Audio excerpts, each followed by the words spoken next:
And he says, rejoice, rejoice. Let me back up. Blessed are you when they hate you, and they exclude you, and revile you, and cast out your name as evil. Maybe we could read it like this. Blessed are you when they don't invite you to their party. Blessed are you when you are not included in the gossip session. Blessed are you when you didn't receive the same phone call that everybody else did that's tearing the church down as today. And blessed are you when they speak evil of you because you wouldn't participate in their gossip party and you wouldn't take part in it. I'm just using this as an example, by the way. And blessed are you when you try to speak up for what is right and they cast out your name as evil. Isn't that happening today all over our nation? Those intolerant, closed-minded bigots, how dare they stand up and say that I'm wrong and I'm in sin? Why do you care? You don't believe in God anyway. Amen? Sorry, I can speak that way. I wouldn't speak that face to face unless provoked. And I would hope I would be a little more compassionate. But there have been times where you're just like, really? Why are you casting me out as the evil one? And I get all offended when I watch TV and they say this or that about Christians or a certain Christian leader. And all he did was say that in a very gracious way. One particular leader said, I believe that God is accepting of all people, but he is not accepting of all people's lifestyles. And he said, we will gladly welcome anyone into our church, just as Jesus welcomes anyone into his arms, but we love them enough to tell them that their lifestyle is not destructive. Or to not tell them that. We love them enough to tell them that their lifestyle is destructive. And that there's harm on down that road. We love them enough. And this one particular pastor was blasted. He was called intolerant. He was called a bigot. He was, you name it. And they were just blasting him. And I was getting so mad.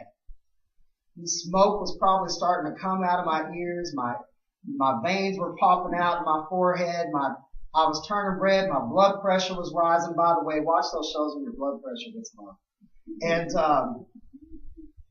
but I need to realize that's not the right reaction.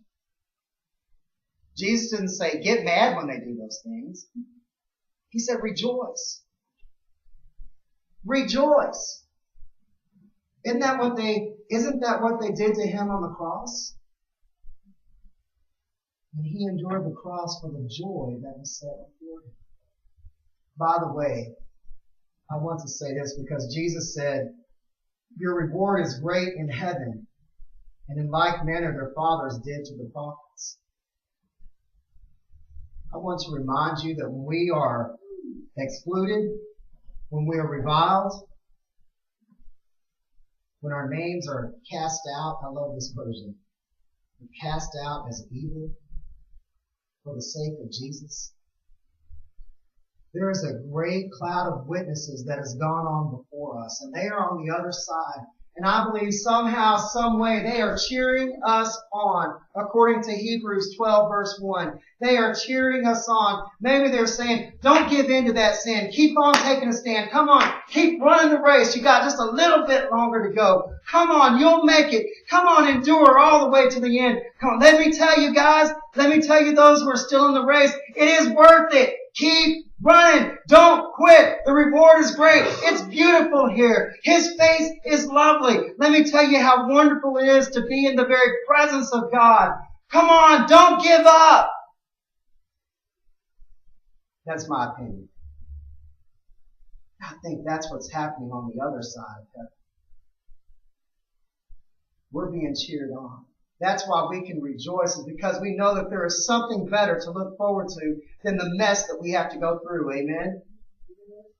And let the people talk. My mama used to tell me all the time, let them talk. Let them make fun of you. Go ahead and just walk past them with your head held high because you have better things in store for you.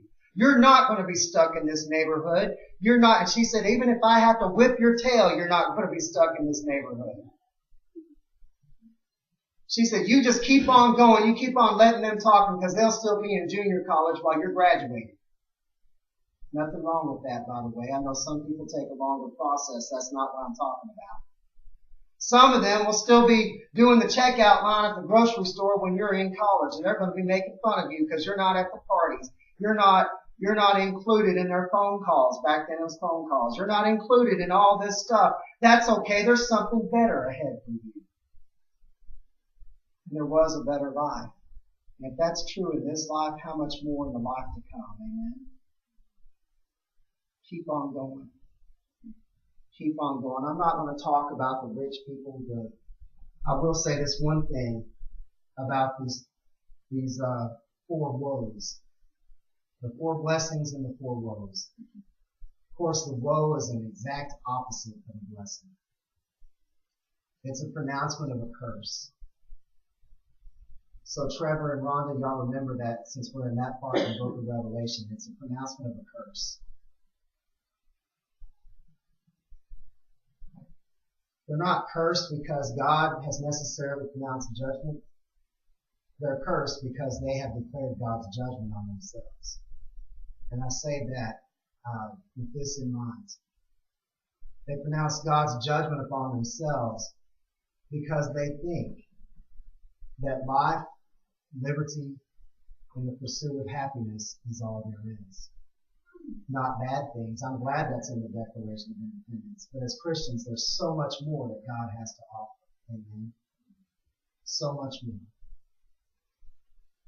It is not about the acquiring of wealth and filling our bellies and seeking the applause and the praise of men. You see, some people think that that's what life is all about.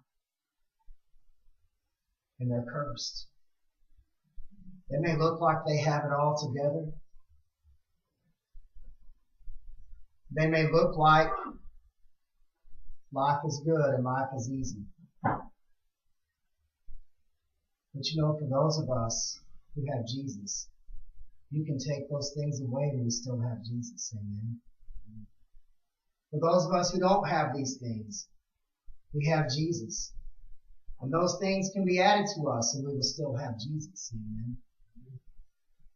But these people who are cursed, we take those things away. They have nothing. Not even Jesus. So my question and my challenge this morning is this. Do you desire God more than the wealth that this world can offer? Do you hunger for God more than the desires of your flesh? Do you seek the praise of God and the acclamations of heaven more than the praise and the acclamations of men? Do you want Jesus more than anything else? Do you love Him more than anything else? Will you live for Him more than anything else? And please understand, as I ask you those questions and give you that challenge, I'm asking myself the same questions. Examine yourself. And if Jesus is not what you long for, make the choice to choose Him more than anything else. And the emotions and the feelings will follow. Amen.